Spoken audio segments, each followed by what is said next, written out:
ഇപ്പൊ എന്തിനാ കള്ളം പറയുന്നത്? കള്ളം പറഞ്ഞ കണ്ണു പൊട്ടും. ഇത് മോളെ ഇങ്ങനെ വാശി പിടിച്ചാലോ?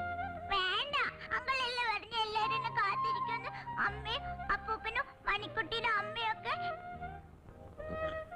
ഇതുപോലെ ചെന്നില്ലെങ്കിൽ അവർക്ക് വിഷമാവില്ലേ?